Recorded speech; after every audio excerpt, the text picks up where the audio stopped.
Assalamualaikum warahmatullahi wabarakatuh. Baik, langsung saja. Kami dari kelompok 4 dari IQTR 1 yang beranggotakan saya Nur Wahyunita dengan NIM 303111916. Kemudian ada Muhammad Sulfitra AR dengan NIM 303119036. Kemudian ada Saudari Rinianti dengan NIM 303111929. Baik, langsung saja kami di sini ingin mempresentasikan atau menjelaskan hasil diskusi kami yang bertema Pranata Wakaf, Wasiat, dan juga Hibah. Baik, langsung saja. Pranata pertama yaitu Pranata Wakaf akan dijelaskan oleh saya sendiri.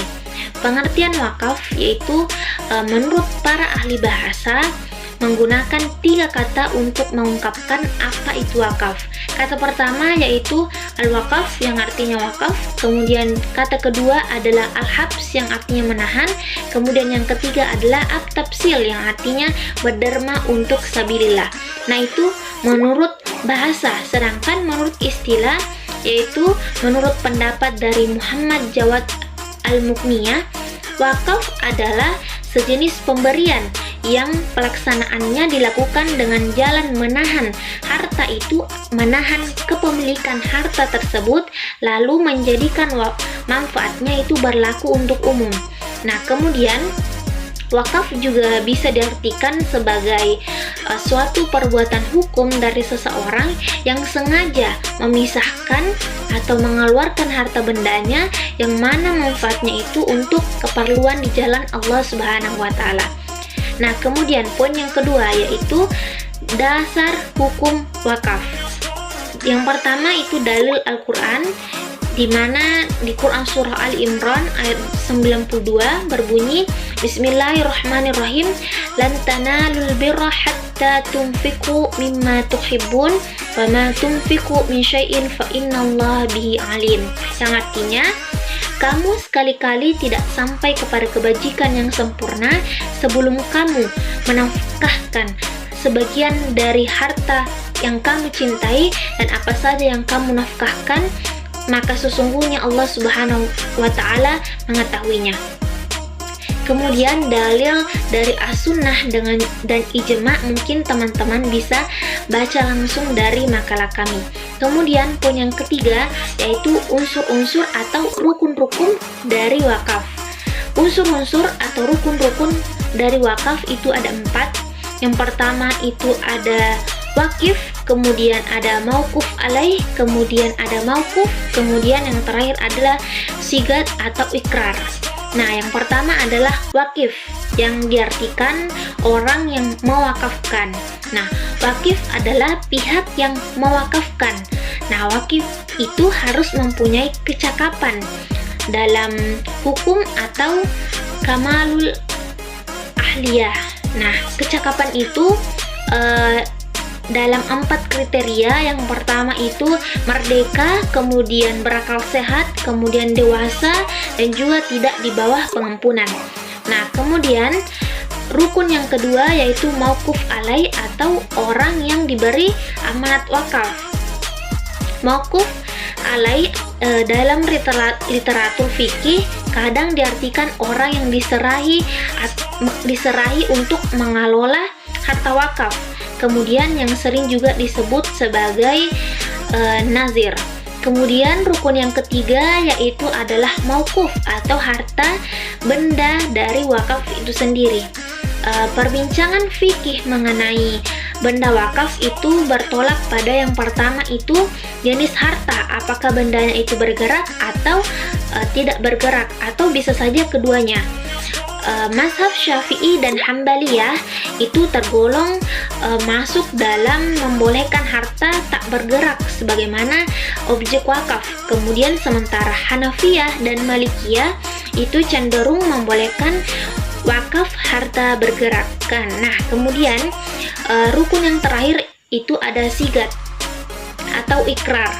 Nah, sigat atau ikrar itu adalah pernyataan penyerahan harta benda wakaf oleh wakif. Nah, kemudian poin yang keempat itu adalah macam-macam wakaf. Nah, macam-macam wakaf ini terbagi menjadi dua, yaitu wakaf ahli dengan wakaf khairi. Nah, wakaf ahli ini yaitu wakaf khusus, dan wakaf ahli ini itu maksudnya adalah ditujukan kepada orang-orang tertentu, baik dalam keluarga maupun kepada pihak lain. Nah, kemudian wakaf khairi ini adalah wakaf secara tegas diperuntukkan untuk kepentingan agama atau masyarakat umum, seperti wakaf yang diserahkan untuk pembangunan masjid, rumah sakit, sekolah, rumah anak yatim, dan lain sebagainya. Kemudian poin terakhir dari penjelasan dari Pranata Wakaf ini yaitu hikmah wakaf. Nah, diantaranya itu adalah untuk menunjukkan kepedulian terhadap kebutuhan masyarakat. Nah, yang kedua itu ada pembinaan hubungan kasih sayang antara wakif dengan anggota masyarakat. Nah, kemudian yang terakhir adalah sumber dana produktif atau banyak mendatangkan hasil untuk masa yang lama. Nah, itulah tadi penjelasan dari saya yang menjelaskan tentang Pranata Wakaf. Nah, kemudian saya serahkan kepada teman kelompok saya, yaitu Muhammad Zulfitra AR, untuk menjelaskan Pranata Wasiat. Dipersilahkan. Baik, selanjutnya saya akan menjelaskan tentang wasiat. Adapun pengertian wasiat, wasiat berasal dari kata wasa yang berarti memberikan atau menyampaikan pesan kepada orang-orang. Adapun secara terminologi, wasiat merupakan pesan atau sesuatu yang disampaikan atau dititipkan kepada orang-orang yang ditinggalkan.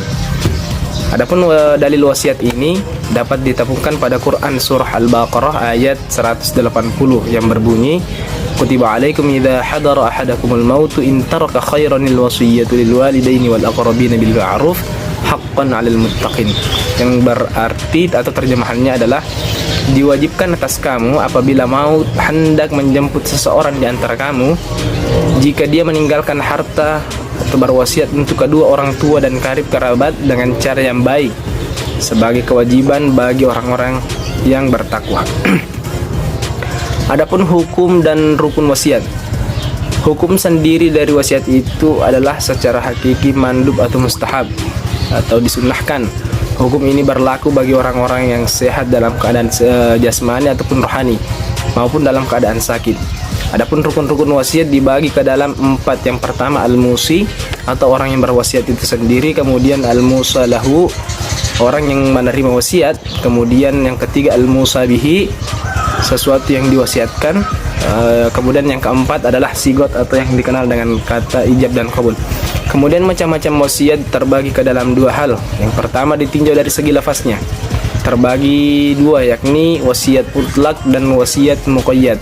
Adapun ditinjau dari kandungan wasiatnya sendiri, terbagi menjadi 5. Yang pertama ada wasiat wajibah, kemudian mustahab atau sunnah, kemudian mubahah atau boleh, makruhah dimakruhkan, kemudian yang terakhir muharram atau haram. Adapun hikmah disunnahkannya wasiat ini ialah sebagai bentuk upaya mendapatkan kebaikan di dunia maupun di akhirat. Wasiat juga dapat berupa sarana yang digunakan untuk membalas kebaikan seseorang yang pernah membantu kita selama hidup, dan terlebih lagi dapat membuat tali silaturahmi menjadi erat terkhusus bagi keluarga yang bukan ahli waris, ataupun dapat membantu orang-orang yang lebih membutuhkan. Baiklah, di sini saya akan melanjutkan pemaparan materi dari teman saya. Di sini saya akan membahas tentang hibah. Yang pertama itu pengertian hibah. Kata hibah adalah bahasa Arab yang berarti kebaikan atau keutamaan yang diberikan suatu pihak kepada yang lain berupa harta atau bukan. Menurut istilah agama Islam, hibah itu semacam akad atau perjanjian yang menyatakan pemindahan milik seseorang kepada orang lain di waktu ia masih hidup tanpa mengharapkan sedikit pun. Jadi, hibah adalah pemberian sesuatu untuk dimiliki tanpa adanya ganti sesuatu di masa hidupnya. Yang kedua itu dasar hukum hibah. Allah telah memberikan kepada manusia untuk saling mengasihi. Salah satu caranya dengan memberikan hibah dengan sukarela. Hukum diisyaratkannya hibah adalah firman Allah Subhanahu wa taala dalam Quran surah Al-Baqarah ayat 177. Bismillahirrahmanirrahim. Laisal birra an tuwallu wujuhakum qiblal masyriqi wal maghrib, walakinnal birra man amana billahi wal yawmil akhir wal malaikati wal kitabi wan nabiyyin wa atal mala ala hubbihi dhawil qurba wal yatama wal masakin wa ibnas sabil والسائلين وفي الرقاب وأقام الصلاة وآتى الزكاة والموفون بأهدهم إذا عاهدوا والصابرين في البأساء والضراء وحين البأس أولئك الذين صدقوا وأولئك هم المتقون.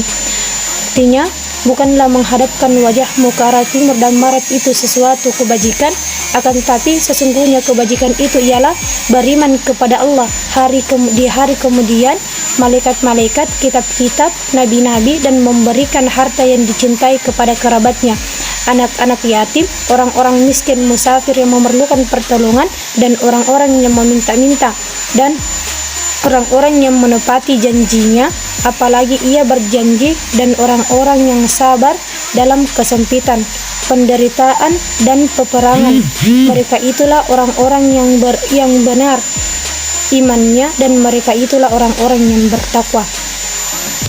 Yang ketiga itu dasar rukun dan syarat hibah. Rukun-rukun hibah antara lain sik hibah, penghibah, penerima hibah, dan barang hibah. Dan yang keempat itu macam-macam hibah. Hibah dilihat dari bentuknya dapat dibedakan menjadi 4, yaitu hibah umroh, rukobah, hibah bil iwal, hibah. Dan yang keempat itu macam-macam hibah. Hibah dilihat dari bentuknya dapat dibedakan menjadi 4, yaitu hibah umroh, rukobah, hibah bil iwal, hibah bisyar awalid. Dan yang kelima itu pembatalan hibah. Hibah dapat ditarik kembali kecuali hibah dari orang tua kepada anaknya. Telah dijelaskan bahwa menarik hibah itu termasuk hukuman tercela, serta hal tersebut telah diharamkan oleh Allah Subhanahu wa taala. Selanjutnya yaitu saya akan membacakan kesimpulan dari makalah kami. Wakaf merupakan suatu pemberian seseorang berupa barang yang kekal zatnya tanpa dimiliki oleh seseorang ataupun lembaga, itu untuk digunakan manfaatnya untuk kemaslahatan umat. Kemudian wasiat merupakan pesan ataupun keinginan seseorang ketika dia ingin meninggal dunia, yang itu berupa keinginan kepada orang lain ataupun keinginan kepada dirinya sendiri. Nah, kemudian hibah adalah perpindahan kepemilikan suatu barang kepada orang lain berupa barang ataupun selain daripada itu untuk dimanfaatkan dan digunakan oleh pemilik barunya tanpa harus ada imbalan. Ketiga syariat Islam ini merupakan cara-cara Allah Subhanahu wa taala mengatur kehidupan hambanya di dunia, khususnya dari segi wakaf, wasiat, dan juga hibah.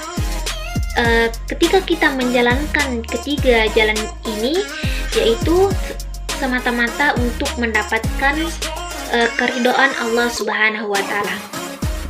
Baik, itulah semua pemaparan materi kami pada hari ini, yaitu tentang peranata wakaf, wasiat, dan juga hibah. Oleh karena itu, kami ucapkan banyak terima kasih. Kami kelompok 4 undur diri mengucapkan wassalamualaikum warahmatullahi wabarakatuh.